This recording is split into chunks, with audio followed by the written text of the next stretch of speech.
चित्तौड़गढ़ का विजय स्तंभ वैसे तो विजय का प्रतीक है, लेकिन इसी बहाने से आज बात करेंगे, विजय स्तंभ के बहाने से ही, कि भारतीय जनता पार्टी जिसकी राजस्थान में सदारत करने वाले नेता इसी विजय स्तंभ की छत्र छाया से यानी कि चित्तौड़ से ही निकल के आते हैं। नाम सीपी जोशी है। पिछले एक महीने में प्रदेश अध्यक्ष के नाते कितने सक्रिय रहे हैं, अखबारों की कटिंगें और उनके सोशल मीडिया को देखें तो 3-4 दौरों से ज़्यादा सीपी जोशी अधिकतर जयपुर या दिल्ली में ही नजर आए हैं, वह भी तब जबकि चुनाव सामने हैं। ऐसे में भाजपा प्रदेशाध्यक्ष इतने खामोश मौन क्यों हैं, इस पे हमने कल बात की थी कि भाजपा इतनी शांत कांग्रेस के सामने क्यों है। प्रदेश अध्यक्ष सीपी जोशी का मौन जो है वो प्रधानमंत्री नरेंद्र मोदी और गृह मंत्री अमित शाह तथा राष्ट्रीय अध्यक्ष जेपी नड्डा के संगठन को मजबूत करने की दिशा में, संगठन की कार्यकारिणी को गठन देके आगे बढ़ाने की दिशा में, या जिला स्तर पर, बूथ स्तर पर इकाइयों को एक बार टटोल लेने की दिशा में ज्यादा बढ़ती हुई दिखाई नहीं दे रही, चाहे उनके सोशल मीडिया हैंडल्स देखें या दूसरी चीजें। हालांकि प्रदेश प्रभारी अरुण सिंह जयपुर में मीटिंग लेते हैं, बड़े पदाधिकारी जरूर सक्रिय हैं, सरकार हैं, अवसर मौका और जो सरकार का जो सरकार में होने के जो भाव या जो भंगिमाएं होनी चाहिए उसके नाते जरूर बड़े नेता जरूर सक्रिय नजर आते हैं। लेकिन निचले स्तर पे क्या चल रहा है उस पर हम बात कर चुके कि भाजपा वर्सेस कांग्रेस में क्या स्थिति है।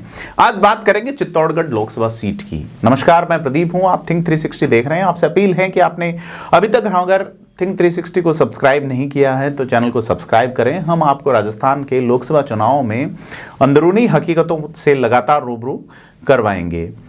क्या लगता है आपको कि विधानसभा चुनाव में महज 45,000 वोट से आगे भाजपा सीपी जोशी को ही सांसद का चेहरा बना के चित्तौड़गढ़ से चुनाव लड़ेगी, या चित्तौड़गढ़ से कोई और कैंडिडेट आ सकता है? जिस तरह से सीपी जोशी खामोश हैं, जिस तरीके से सीपी जोशी के बूथ में ही मात्र 14% वोट जो है यानी कि 125 वोट भी नहीं मिल पाए, चंद्रभान सिंह आक्या की दहाड़ उस विजय स्तंभ की उस परछाई में जिस तरह से गूंज रही है अभी तक, उससे सीपी जोशी कितना पार पा सकेंगे? क्योंकि अभी तक मुझे लगता नहीं जिस तरीके की परफॉर्मेंस चंद्रभान सिंह आक्या ने राजस्थान की विधानसभा में अभिभाषण के जवाब में, सवालों के पूछने में, स्थगन प्रस्तावों में दिखाई हैं, उससे लगा नहीं कि चंद्रभान सिंह आक्या और सीपी जोशी के बीच सब कुछ ठीक हुआ है।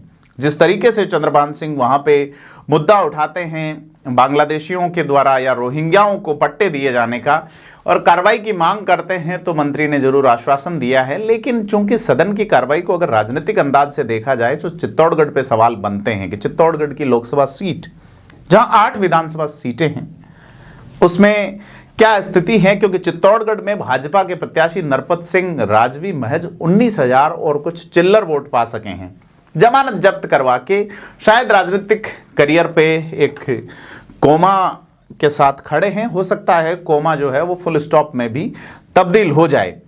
उनके बेटे भाजपा में अपना करियर बनाने की कोशिशें कर रहे हैं। अभिमन्यु सिंह, भैरव सिंह शेखावत को भैरव सिंह शेखावत ने जिनको गोद लिया था, वो अब अपने पिता नरपत सिंह राजवी की इस करारी हार के बाद राजनीति का कौन सा एंगल लेंगे कि भाजपा उन पे सोचे। हालांकि भारतीय जनता पार्टी अब वो नहीं रही कि राजनीतिक विरासतों को सौंपने में ज्यादा बिलीव करती हो। भैरव सिंह शेखावत के नाम से नरपत सिंह राजवी लगातार बीजेपी का टिकट पाते रहे, यहां तक कि विद्याधर नगर से टिकट कटने के बाद जब विरोध हुआ, उन्होंने कई तरह के बयान दिए तो उन्हें चित्तौड़गढ़ भेजा गया। परंतु यह अलग कहानी है जिस पे फिर कभी जिक्र करेंगे। लेकिन बात करते हैं आज सीपी जोशी की। सीपी जोशी जिनकी सीधी अदावत चंद्रभान सिंह आक्या से कॉलेज के जमाने से, इसी स्टूडियो में जब हमने बात की 1 दिसंबर को चंद्रभान सिंह आक्या से, तो चंद्रभान सिंह आक्या ने दावा किया कि वे 100% चुनाव जीतेंगे और 100% सीपी जोशी को उनके बूथ सामुदायिक केंद्र मधुबन से भाजपा को हराएंगे, बुरी तरीके से हराएंगे।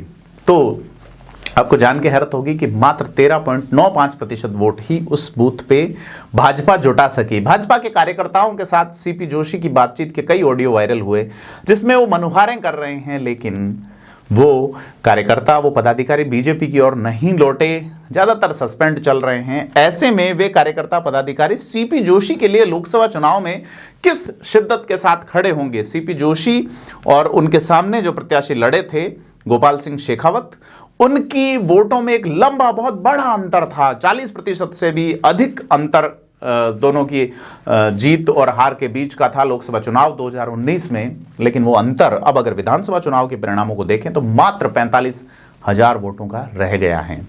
खास करके वह भी तब जब भाजपा सीटें जीती हैं। अगर मावली को छोड़ें, अगर चित्तौड़गढ़ को छोड़ें, तो बाकी सीटों पे भाजपा ने जीत दर्ज की है। लेकिन अगर सुरेश धाकड़ की जीत को छोड़ दें 50,000 वोटों के अंतर वाली, तो फिर बीजेपी के हाथ में बाकी सीटों पर तो कुछ बचता नहीं है। अंतर जो है वो 45,000 वाला तो यहीं समाप्त हो जाता है इस सीट पे जिसका नाम बेगू है। तो क्या स्ट्रेटजी सीपी जोशी बना रहे हैं अगर वो लोकसभा चुनाव चित्तौड़गढ़ से लड़ते हैं तो? और बतौर प्रदेश अध्यक्ष उन पे पूरे प्रदेश में लोकसभा की 25 सीटें जीतने का दायित्व उनके कंधों पर भी होगा बतौर प्रदेश अध्यक्ष। ऐसे में क्या स्ट्रेटजी होगी सीपी जोशी की? अभी तक वो फील्ड में नहीं है, तो यह भी माना जा सकता है कि वो उसी स्ट्रेटजी को फिलहाल ऑफिशियली तैयार कर रहे हों और उसी स्ट्रेटजी के साथ फील्ड में निकलें। लेकिन निकलेंगे कब? कांग्रेस निकल चुकी है, 2 महीने भी नहीं बचे हैं जब पूरी तरीके से चुनावी रंग में एक बार फिर से राजस्थान रंग जाएगा।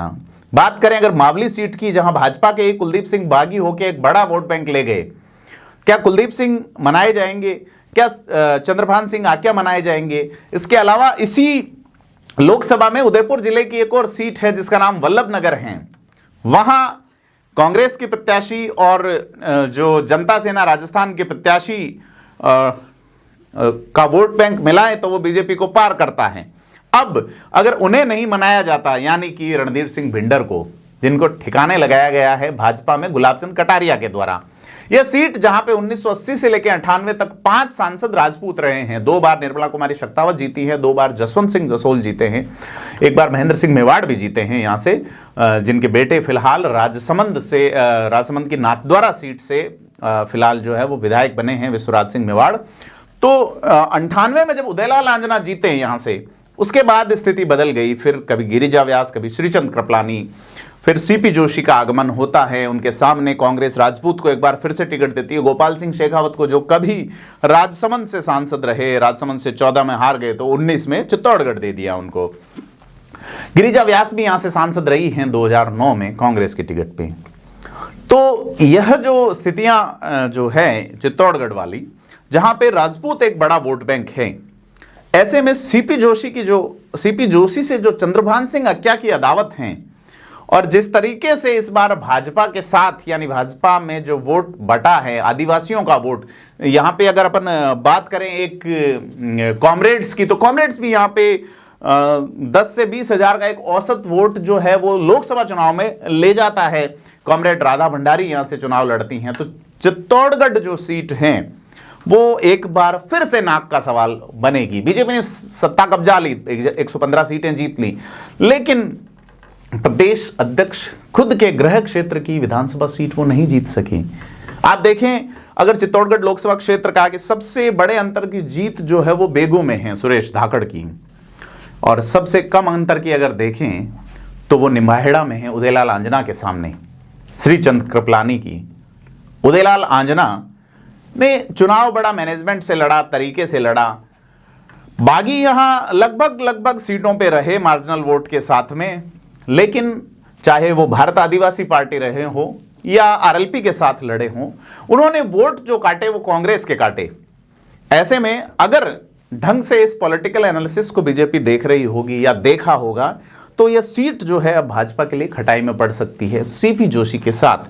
क्या सीपी जोशी से इतर चित्तौड़गढ़ विधानसभा क्षेत्र के जो वोट गए उनको वापस लाने के लिए बीजेपी ने कोई स्ट्रेटजी तैयार की है? यह एक बड़ा सवाल है। एक और बड़ा सवाल कपासन सीट पे बनता है, जहां से लगातार जीत रहे अर्जुन लाल जिनगर को मंत्रिमंडल में भाजपा ने शामिल नहीं किया है। उनके समर्थकों की बड़ी आस थी कि किस तरीके से वो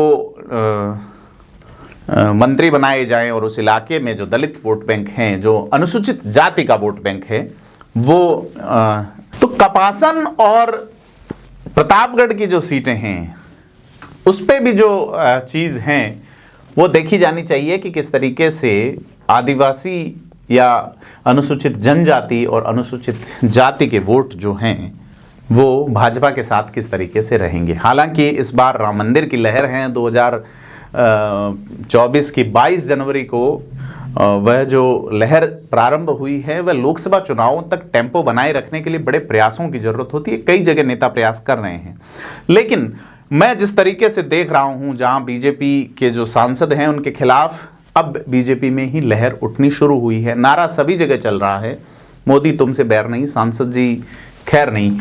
तो वो खैर वाला मामला जो है वो खैर मकदम कैसे करेंगे भाजपा के लोग, जैसे आप जालोर में देख सकते हैं देवजी पटेल के सामने, पाली में देख सकते हैं जो सांसद हैं पीपी चौधरी के सामने, यही चीज़ बाड़मेर में कैलाश चौधरी के सामने आ सकती है। साथ ही तमाम इवन जोधपुर में गजेंद्र सिंह शेखावत भी इसी चीज़ से शायद जूझ रहे हैं। अगर अपन देखें ईआरसीपी वाला जो समझौता हुआ, ईआरसीपी वाला जो वो एमओयू साइन हुआ और मुख्यमंत्री जब लौटे तो कमाल का स्वागत हुआ तमाम जगह, लेकिन उसी ईआरसीपी में जो 90% हिस्सा दे रहे हैं केंद्रीय मंत्री के नाते, उनको एयरपोर्ट पर कितने लोग लेने आए या कितना बड़ा स्वागत हुआ, यह थोड़ा अलग तरीके का माहौल बनता है। तो भाजपा में जो इवेंट मैनेजमेंट या पार्टी मैनेजमेंट या जो बूथ स्तर तक जिन चीज़ों को चेतन करने की आवश्यकता है लोकसभा चुनावों से पहले, वो फिलहाल नज़र नहीं आ रही।